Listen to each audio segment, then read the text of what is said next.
Nate, what did the results come out on that deal? Did most people want Giannis or they want Brad Stevens? So it was kind of a toss-up. Giannis won 54-46. So I wanted to kind of test a case where I thought it would produce like a pretty even debate. I thought at first, Klay Thompson. I thought that Stevens would probably beat Klay Thompson. Paul George, I thought. So I'm like, let's kind of up the ante and go to Giannis, who's a guy who's on the fringe of the MVP conversation. And the Giannis won, but not by much. Yeah, I think you were. Look, I came up with 8 names that I would take before I took Brad Stevens. I had LeBron, KD, James Harden, Giannis, AD, Anthony Davis. Help me out, Cerruti. Who else did I have? It was 8 guys. And then I got to Brad Stevens. A lot of people, though, I was surprised, Nate, they took many, many, many more players. I mean, my producer, Steven Cerruti, he had 12 names. Some guys called in. They had 15 names of players.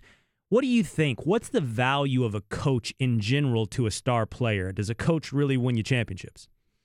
I mean, I think the coach is a little bit less about the star players and more about the kind of number 4 through 13 on the roster.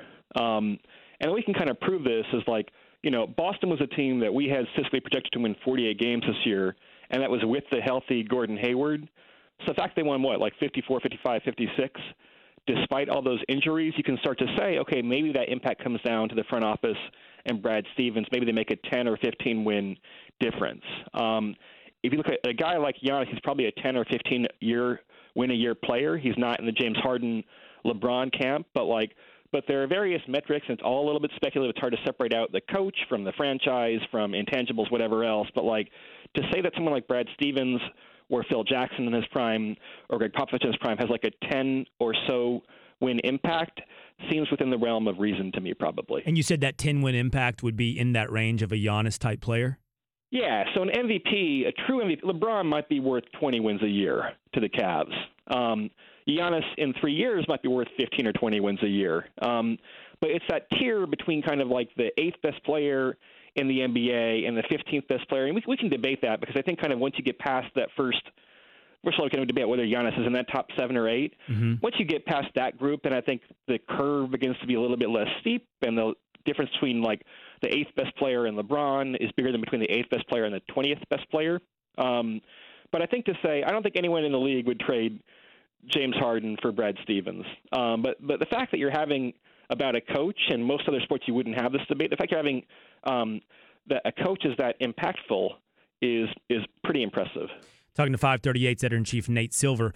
Well, what if we did that in football, Nate? Have you guys done that, for example, on the value of Bill Belichick versus a star player in the NFL? I would have to guess it leans even more so to the coach in a sport with 53 players on the roster.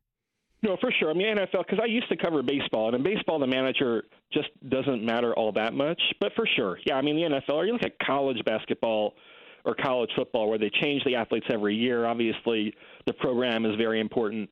But, yeah, I mean, to a first approximation, basketball and football, the coaching makes a lot of difference. Baseball, hockey, not very much difference. We just used Brad Stevens because you did, and he had an amazing game in Game 1 between the Celtics and the 76ers here in the semifinals. But where is Stevens when you do this, sort of wins above replacement, this how many wins is a coach worth to you? Where is Stevens in that coaching pecking order right now? You mentioned Popovich. We had a debate. Is Carlisle in that group? Is Spoelstra in that group? Is Quinn Snyder in that group? Who is in that high-value coaching impacts how many wins you have category?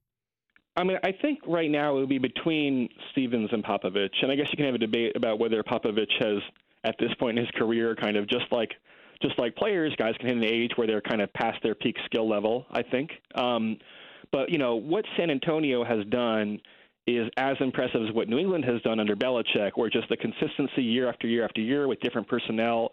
And to me, the tip-off is always, do you get high performance out of your role players, right? Do you take a guy who looks like he's on the scrap heap and make him a league average player? Do you take like a Jay Crowder, like a league average player, and make him seem like he's a borderline star? Brad Stevens can do that. Bill Belichick can do that. Greg Popovich can do that.